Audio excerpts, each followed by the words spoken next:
Bismillahirrahmanirrahim. Assalamualaikum warahmatullahi wabarakatuh. Perkenalkan, nama saya Rohman Arif, SEMAK. Saya adalah dosen aktif pada program studi akuntansi Fakultas Ekonomi dan Bisnis Universitas Islam Lamongan. Pada kesempatan kali ini, saya akan memaparkan pernyataan diri saya dalam unjuk kerja Tridharma Perguruan Tinggi pada bidang pengajaran.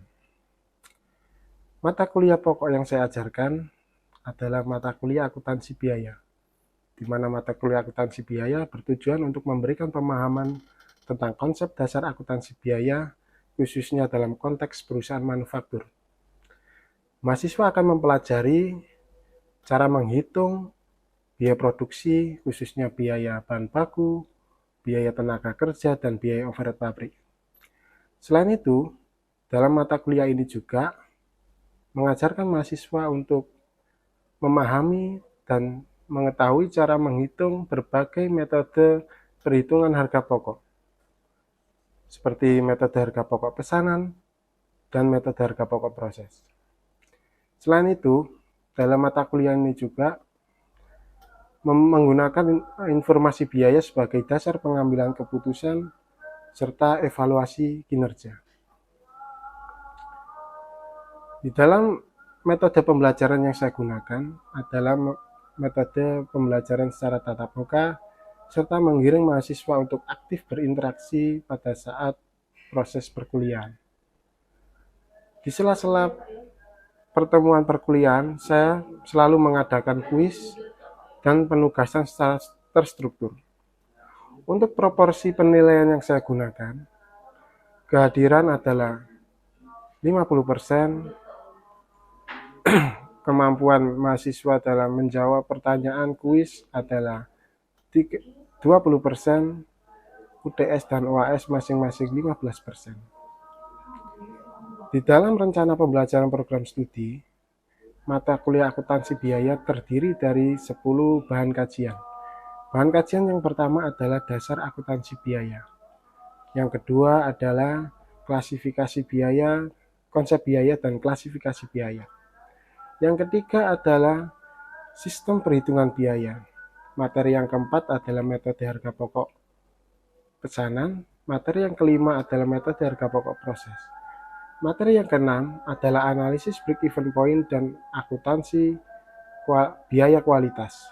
Materi yang ketujuh adalah biaya bahan baku dan pengendaliannya. Materi yang kedelapan adalah biaya tenaga kerja dan pengendaliannya. Materi yang kesembilan adalah biaya overhead pabrik dan pengendaliannya. Dan materi yang ke-10 adalah penentuan harga pokok bersama dan sampingan. Berikut mungkin video singkat pembelajaran mata kuliah akuntansi biaya. Selamat menyaksikan. Bismillahirrahmanirrahim. Assalamualaikum warahmatullahi wabarakatuh. Jumpa lagi dengan saya Rohman Arif pada pertemuan perkuliahan akuntansi biaya pada pertemuan kedua. Pada pertemuan kedua ini kita akan membahas mengenai konsep biaya dan klasifikasi biaya. Oke, sebelum saya lanjut ke pembahasan berikutnya, teman-teman, barangkali ada gambaran nggak tentang apa itu yang dimaksud dengan konsep biaya? Barangkali dari sini teman-teman ada yang tahu apa sih yang dimaksud dengan biaya? Ayo,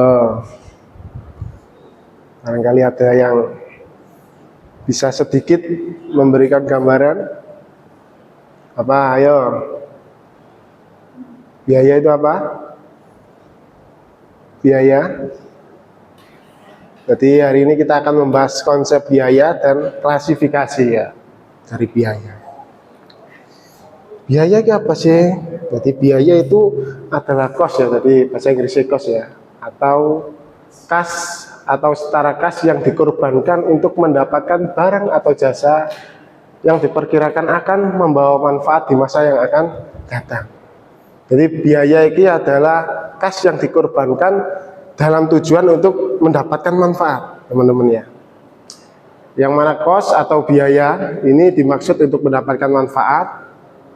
Cost yang sudah dimanfaatkan ini disebut sebagai beban, sedangkan kos yang belum menjadi beban dilaporkan sebagai aset pada neraca. Jadi teman-teman perlu kita garis bawahi ya teman-teman ya, untuk biaya yang sudah kita rasakan manfaatnya, yang sudah kita pergunakan istilahnya ya, itu kita akui sebagai beban. Nah, beban itu kalau di dalam laporan keuangan itu munculnya di laporan laba rugi. Benar sekali. Sedangkan untuk biaya yang belum kita rasakan manfaatnya, belum kita rasakan manfaatnya berarti belum kita pergunakan, ya kan? Belum kita pergunakan. Contohnya kalau kita beli bahan baku persediaan, tapi bahan baku persediaan itu tadi belum kita pergunakan untuk aktivitas produksi, belum kita proses dalam proses produksi, maka persediaan bahan baku itu tadi masih belum bisa kita akui sebagai beban karena belum kita manfaatkan. Sebab itu untuk bahan baku itu tadi kita catat sebagai persediaan atau aset lancar pada neraca.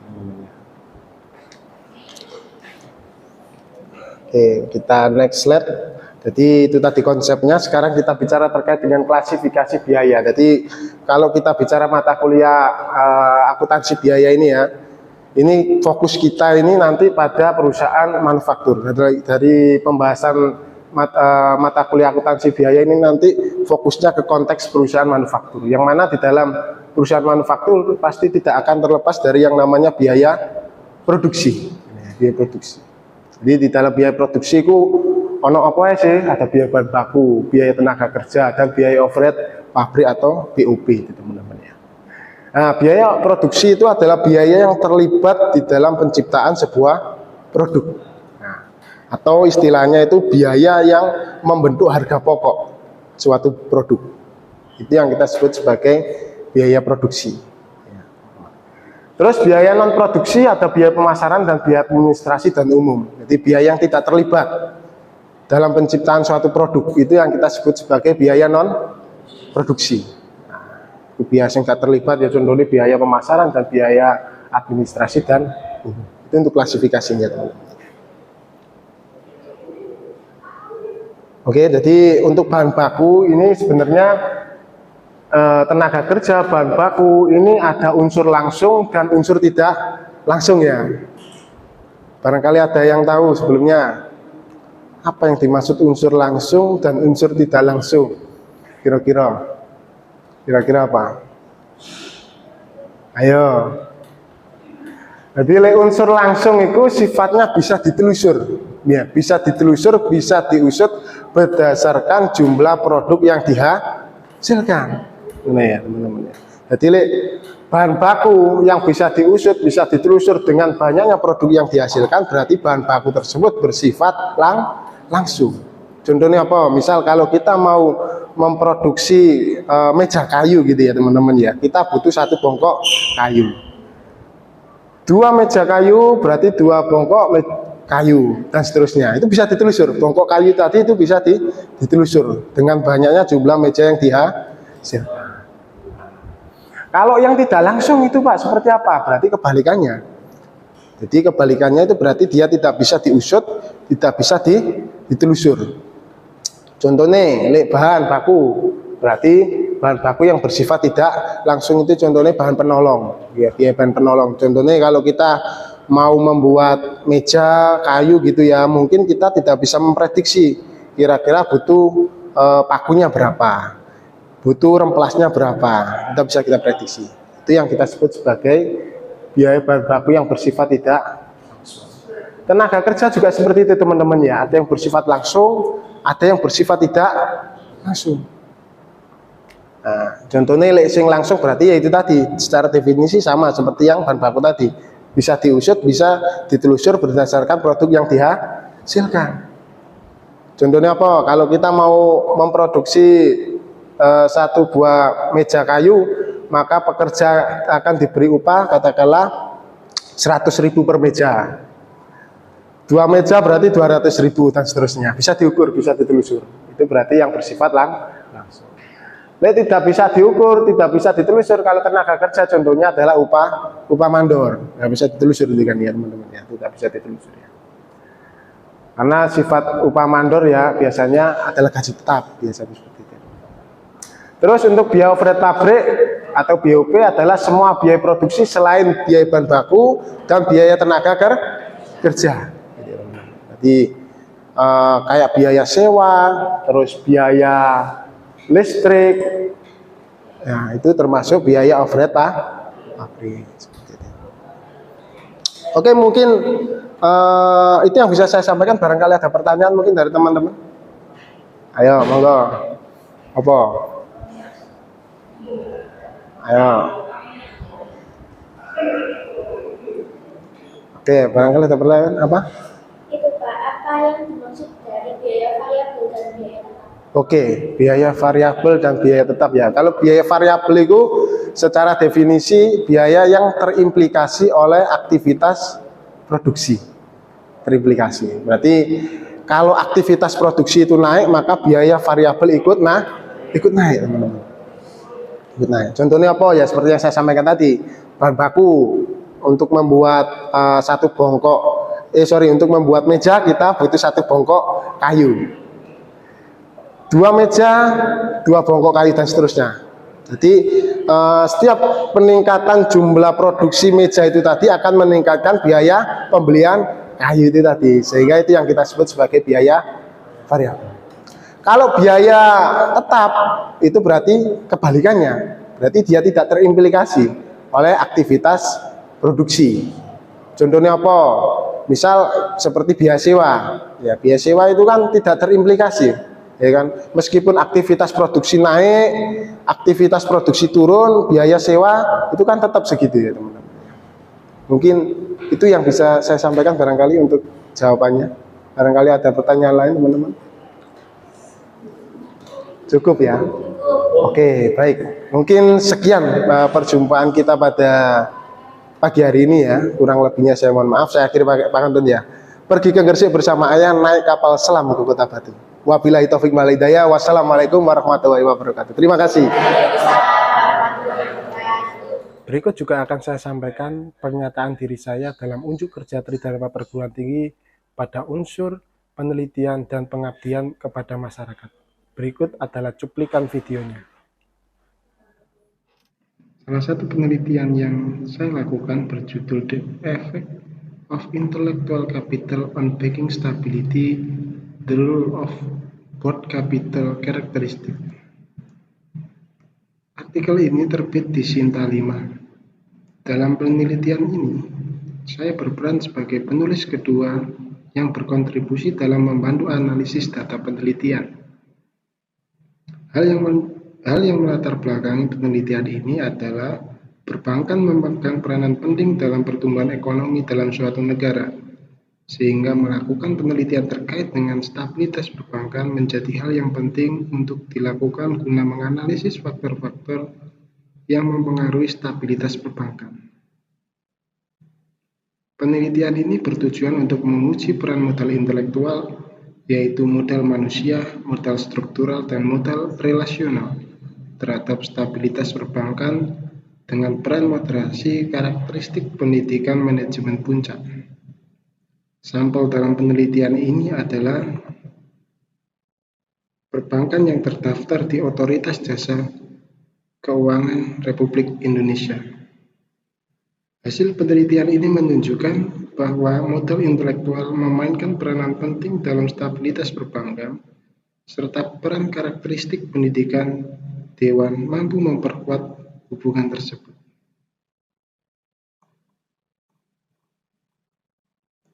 Hasil penelitian ini diharapkan mampu menjadi bahan kajian bagi perbankan dalam dasar pengelolaan aset tidak berwujud berupa modal intelektual, karena mempertimbangkan aset tidak berwujud atau modal intelektual akan meningkatkan stabilitas keuangan perbankan. Penelitian ini sejalan dengan roadmap penelitian saya, yaitu bidang akuntansi. Penelitian ini juga sejalan dengan mata kuliah yang saya ajarkan, yaitu mata kuliah akuntansi biaya, yang mana di dalam penelitian ini menekankan pengukuran modal intelektual menggunakan efisiensi biaya, yaitu biaya karyawan terhadap penciptaan nilai tambah terhadap perusahaan. Berikut adalah laporan pengabdian kepada masyarakat saya yang berjudul Pelatihan Penyusunan Laporan Keuangan pada Pelaku UMKM di Desa Karanglangit, Kecamatan Lamongan, Kabupaten Lamongan. Di sini kegiatan pengabdian saya lakukan bersama mahasiswa saya, yaitu Eka Fadilatus Laili. Pelaksanaan ini baik persiapan maupun pelaksanaan sampai akhir kegiatan dilakukan dalam waktu 1 bulan. Untuk pembiayaan kegiatan ini didanai oleh perguruan tinggi, yaitu Universitas Islam Lamongan. Jumlah biaya yang dibebankan pada kegiatan ini adalah 1.500.000.